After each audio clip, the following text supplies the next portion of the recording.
اعوذ باللہ من الشیطان الرجیم بسم اللہ الرحمن الرحیم نحمدہ ونصلی علی رسولہ الکریم محمد وعلی آلہ واصحابہ اجمعین۔ تو سلطان بھائی گفتگو فرما رہے تھے، تو جذباتی سطح پہ بھی سلطان بھائی اور ہم بھی جذباتی ہو گئے، لیکن ان جذبات کا بڑا فائدہ ہے۔ تو میں نے کہا اس موقع سے فائدہ اٹھاتے ہوئے میں کچھ گزارشات کر لوں۔ تو ہم جو عمران بھائی زندگی گزار رہے ہیں، تو مجھے ایسا محسوس ہوتا ہے کہ وہ ڈسٹریکشنز اور پھر یہ روزی کی باغ دوڑ، یہ ایک بہت بڑی ظاہر ہے بیریئر اور ہرڈل ہے، جس کی وجہ سے ہم دین کو اور قرآن کو بالخصوص وقت نہیں دے پا رہے۔ مجھے بڑی فکر ہے، میں بریڈ ارنر ہوں اپنے گھر کا اکیلا، عمران بھائی کو بھی فکر ہے، سب کو۔ تو اس طرح تو لمحات گزرتے چلے جا رہے ہیں، جیسے ارشاد فرما رہے ہیں سلطان بھائی، اور ایک دم سڈن کال آنے کا بھی خطرہ ہے کہ آ گئی۔ تو اب میں جو کچھ باتیں آپ سے 10 منٹ میں عرض کرنے لگا، وہ ذرا آپ نے توجہ سے دل کے کانوں سے سننی ہے۔ اس کا میں یہ کروڑ روپے کی بات بتانے لگا ہوں آپ کو، اس لیے کہ اپنی نہیں بتانے لگا، قرآن کی بتانے لگا ہوں۔ قرآن مجید میں اللہ سبحانہ و تعالیٰ ارشاد فرماتے ہیں، اعوذ باللہ من الشیطان الرجیم، وَأْمُرْ، کیا مطلب؟ حکم دو، اہلک، اپنے گھر والوں کو، بالصلاۃ، نماز کا، اپنے گھر والوں کو کیا دو؟ حکم دو نماز کا۔ تو علماء کرام فرماتے ہیں یہاں نماز سے مراد چونکہ ابری ہوئی چیز نماز ہے دین میں، تو دین پر چلنے کا ان کو حکم دو۔ وَاسْتَبِرْ عَلَيْهَا، اور خود بھی اس پہ صبر کرو، جم جاؤ۔ اب ذرا آپ سب میری طرف دیکھیں، اس سے اگلا جملہ ذرا دل کے کانوں سے سنیے گا، اسی سے اگلا متصل جملہ، لا نسألک رزقا، اسی تاڑے کو روزی نہیں کموانا چاہتے، لا نسألک رزقا۔ اس سے اگلا جملہ، نحنو نرزقک، روزی اسی تان دیاں گے، روزی اسی تان دیاں گے۔ حافظ صاحب، اچھا کسی کے ذہن میں یہ آ سکتا ہے سنتے ہوئے کہ یہ اللہ کے نبی صلی اللہ علیہ وسلم کو خطاب ہے، ظاہر ہے، اور آپ صلی اللہ علیہ وسلم سے فرمایا جا رہا ہے کہ اپنی فیملی کو، تو اگلی آیت سن لیں جس میں ہمیں ایڈریس کیا گیا ہے، وَمَا خَلَقْتُ الْجِنَّ وَالْإِنسَ إِلَّا لِيَعْبُدُونَ، کہ ہم نے جنوں اور انسانوں کو پیدا کیا ہے اپنی عبادت کے لیے۔ اگلا جملہ پھر میری طرف دیکھیں ذرا، مَا أُرِيدُ مِنْهِمْ مِنْ رِزْقٍ، اسی تارے کو رزق نہیں کموانا چاہتے، وَمَا أُرِيدُ أَن يُطْعِمُونَ، اور نہ ہم یہ چاہتے ہیں کہ آپ مجھے کھلاؤ، اللہ تعالیٰ کہتے ہیں نہ میں یہ چاہتا ہوں۔ اور اگلا جملہ سنیں، دل پہ اثر لیں اس کا، وَاللَّهُ خَيْرُ الرَّازِقِينَ، اور عربی میں اس کا مطلب آپ جانیں نا، ایک ہے رازق، روزی دینے والا، وَاللَّهُ خَيْرُ الرَّازِقِينَ، خیر، روزی دینا اللہ تعالیٰ فرما رہے ہیں ہمارا ذمہ۔ اچھا اور سن لو، وَمَا مِن دَابَّةٍ فِي الْأَرْضِ، زمین میں کوئی چلنے پھرنے والا ہے ہی نہیں، إِلَّا عَلَى اللَّهِ رِزْقُهَا، کہ اس کا رزق ساڑھے ذمہ فرما رہے ہیں اللہ پہ۔ وَيَعْلَمُ مُسْتَقَرَّهَا، اور اللہ اس کا مستقر جانتا ہے، عمران یوسف نے کدھر بیٹھنا ہے، کدھر لیٹنا ہے، فلاں نے کدھر جانا ہے، گاڑی چلانی ہے، یہ سارا مستقر کا مفہوم۔ اور اگلا ورڈ ہے مستودعہا، کتھے ساڑی موت آنی ہے اللہ نے پتا ہے، کیڑی جا ہے یہ بھی اللہ کے علم میں ہے۔ اچھا کہاں سونپا جانا ہے وہ بھی اللہ کے علم میں ہے کہ کہاں ہماری تدفین ہونی، گل ختم ہو گئی۔ اس سے اگلا جملہ عمران بھائی ہے، کل فی کتاب مبین، یہ سب کچھ درج ہے کھلی کتاب میں۔ دیکھیں کیا فرمایا جا رہا ہے۔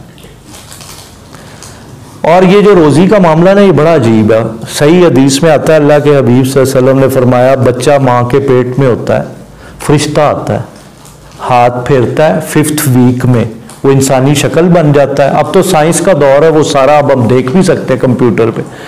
تو اس وقت یہ اعلان کر دیتا ہے اللہ تعالیٰ کی طرف سے کہ تیری اتنی روزی ہوگی، 7 ارب روپیہ تو کمائے گا، 55 کروڑ روپیہ کمائے گا، 56 لاکھ روپیہ کمائے گا، 10,000 روپیہ کمائے گا، 900 روپے کمائے گا، اور اتنے سکے اور اتنے آنے کمائے گا پوری زندگی کے لیے. یہ تیرا رزق ہے، کہیں نہیں جانے والا. اچھا، سارا امتحان علماء کہتے ہیں اس بات کا ہے کہ اب تو کیسے کماتا ہے. اس پہ پوچھیں گے ہم کہ تو حلال کماتا ہے یا حرام کماتا ہے. اچھا، حضور صلی اللہ علیہ وسلم جمعہ کا جب خطبہ ارشاد فرماتے تھے تو عمران بھائی ایک جملہ ہر خطبہ جمعہ میں ہوتا تھا، اللہ کرے وہ ہم سب زبانی یاد کر لیں. ان النفس لن تموت، کسی جان کو موت نہیں آ سکتی، نہیں مر سکتا وہ.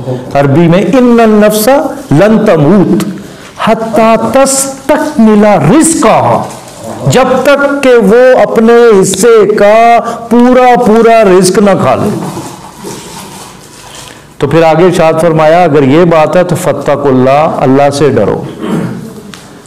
وَأَجْمِلُوا فِي الطَّلَبِ، اور اپنی طلب میں خوبصورتی پیدا کرو. رزق تو مل جانا اتنا، اس کو حسین طریقے سے کماؤ، اس کو پیار بھرے انداز سے کماؤ. کیوں ایسے کرتے؟ اب میں ساری گفتگو کو سمیٹنے لگوں. تو آپ سارا قرآن مجید پڑھ جائیں، اس میں پیغام یہی ہے کہ روزی کی فکر نہیں کرنی، بس جانا ہے، کاوش کرنی ہے، یہ آپ کا ذمہ ہے، رزق تمہارے پاس آ جائے گا.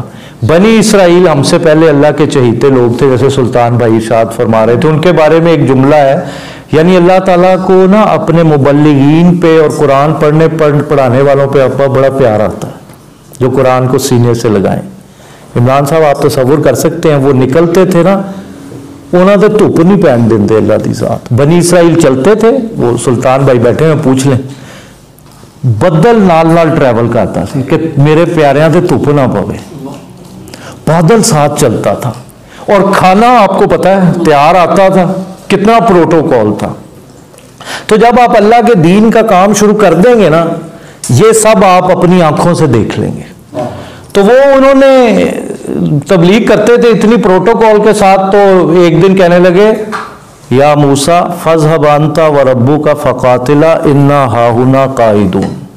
موسیٰ تو اور تیرا خدا اور تیرے مولوی جانے، یہ تم تبلیغ کا کام کرو، یہ بڑا مشکل کام ہے، آپ پتہ ہے بیٹھے ہیں، یہ ہم سے نہیں ہوتا. ہم نے تو وہ مسور کی دال کھانی ہے، ہم نے تو وہ چٹخارے لینے ہیں، وہ جو غلامی کے دور میں یہ خان سامے تھے ان کے، تو وہی انہیں یاد آ گیا. تو جب دین کا کام آپ شروع کر دیں گے نا تو اللہ تعالیٰ غیب سے آپ کو دکھائیں گے. اور کمال کی بات ہے، قرآن مجید میں آیت لکھی ہوئی ہے یا ایھا الذین آمنوا اتقوا اللہ حق تقاتہ ولا تموتن الا وانتم مسلمون. یعنی آیت کا مفہوم یہ ہے کہ تمہاری اللہ کا تقوی اختیار کرو اور دیکھو تمہیں موت نہ آئے مگر اس عالم میں کہ تم اللہ کے ہو، اللہ کے پیارے ہو. اچھا اب اس پہ ذرا غور تو کریں، زندگی تو ہمارے اختیار میں ہے، موت تو ہمارے اختیار میں نہیں ہے. موت تو ہمارے اختیار میں نہیں ہے. یعنی کوئی شخص کہے میں اس وقت مر جاؤں تو اس کے اختیار میں نہیں ہے یہ چیز. تو یہ کیا فرما دیا؟ مجھے یاد ہے وہ ملک صاحب کی باتیں بس ایسے یاد آ جانے لگی. کیا شخصیت، عجیب شخصیت تھے. تو ایک دفعہ کہنے لگے 1963 کی بات ہے، ہماری پیدائش سے پہلے کی بات ہے، اگر کوئی اس وقت یاد، ایمبیسیڈر ہوٹل جہاں آپ سلطان بھائی اپنے دروس دیتے ہیں اور اپنے، تو کہتے ہیں کہ وہ گورنمنٹ کالج سے پڑھے ہوئے تھے، پی ایچ ڈی ان کا فلسفی میں تھا، اور پھر انہوں نے اپنا سی ایس پی تھے سلطان بھائی کی طرح، آڈیٹر جنرل، ٹاپ کیا تھا سی ایس ایس کا امتحان. تو ایک اللہ والے سے ملاقات ہوئی تو اس کے بعد انہوں نے وہ ریزائن کر کے تو ساری زندگی پھر ادھر سعودی عرب میں 33 سال رہے، پھر ادھر لگا دی انہوں نے ساری عمر قرآن اور حدیث میں. تو کہتے ہیں وہاں ایک پروگرام ہو رہا تھا ثقافت کا، ہم دیکھ رہے تھے تو ناچنے والیاں ناچ رہی تھیں اور ہم محظوظ ہو رہے تھے. خود ملک صاحب بتا، اللہ اکبر، اللہ ان کو غریق رحمت کرے. تو کہنے لگے کہ ایک دم وہاں زلزلہ آ گیا. تو کہتے ہیں کہ اس وقت وہ ناچنے والیاں بھی بھاگ گئی اور سارے وہاں پہ جناب. تو کہتے ہیں کہ اس وقت میں نے ایک دعا کی، میں کہا اللہ تعالیٰ یہ میری دعا قبول، اس وقت موت نہ عطا فرمائی. اس عالم میں اگر موت آ گئی تو میں تجھے کیا منہ دکھاؤں گا. اور یہ ساری عمر مجھے تو ذہن میں یہی بات گھومتی رہے گی، تو اے اللہ اس عالم میں مجھے موت نہ عطا فرمائی، حالانکہ موت انسان کے کہاں اختیار ہے۔ تو ایک مرتبہ مدینہ میں تھے، مدینہ رہے بہت عرصہ، وہاں پہ پروگرام کرتے تھے، اور وہ اللہ تعالیٰ جس سے دین کا کام لے، تو لیکچر انہوں نے فیصل یونیورسٹی میں دیا، تو 35 انٹلیکچوئل پادریوں نے ان کا لیکچر سنا، ایک ہی لیکچر میں سارے مسلمان ہو گئے۔ تو وہ اصل میں بات بتانے لگا، مدینہ میں تھے تو جنرل ضیاء الحق کا کال آ گئی ٹیلی فون، اور جنرل ضیاء الحق نے پہلے تو یہ کہا کہ میں سعودی عرب آ رہا ہوں، اور دوسرا یہ ہے کہ میں آپ کو ایک اہم سیٹ دینا چاہتا ہوں پاکستان میں، تو آپ یہاں تشریف لیں۔ تو وہ ملک صاحب کہنے لگے جنرل صاحب کو کہ کہتے ہیں ان کو کہنے سے پہلے میں نے دل میں کہا کہ اللہ کی قسم اگر جنرل ضیاء الحق مجھے اپنی سیٹ پہ بٹھا دے تو میں پھر بھی نہیں جاؤں گا مدینہ چھوڑ کے۔ کون؟ وہ مدینہ آئے اور کہتے ہیں کہ مجھے ساتھ لے کے روضہ اقدس کے اندر لے گئے۔ اوئے ملک صاحب کہتے ہیں وہ لمحہ کہتے ہیں اس وقت میرے دل میں خواہش پیدا ہوئی کہ ابھی مجھے موت آ جائے یہاں پہ کہ میں کہاں حضور کے قدموں میں آ گیا ہوں میں، وہ اندر پروٹوکول کے ساتھ۔ تو کہتے ہیں وَلَا تَمُوتُنَّ، ہمیں اس وقت سمجھ میں آیا کہ یہ تو ہمارے بس میں ہی نہیں۔ تو اس کا مفہوم کیا ہے؟ اس کا سادہ سا مفہوم یہ ہے کہ ساری زندگی اپنی اللہ کو دے دو، وہ جب چاہے موت عطا کر دے۔ بس اسی پہ میں اپنی بات کو مکمل کرتا ہوں۔ اللہ تعالیٰ مجھے بھی اور آپ کو، ہم سب کو قرآن کی خدمت کے لیے قبول فرما لے، ہم اس میں تدبر کرنا شروع کر دیں، اس میں تذکر کرنا شروع کر دیں، اور ساری جتنی ہماری سانسیں رہ گئی ہیں بس اللہ ہمیں اپنی راہ میں قبول فرما لے، اور ہم سب کی مغفرت فرمائے، امت مسلمہ کی مغفرت فرمائے، آمین۔ وآخر دعوانا ان الحمدللہ۔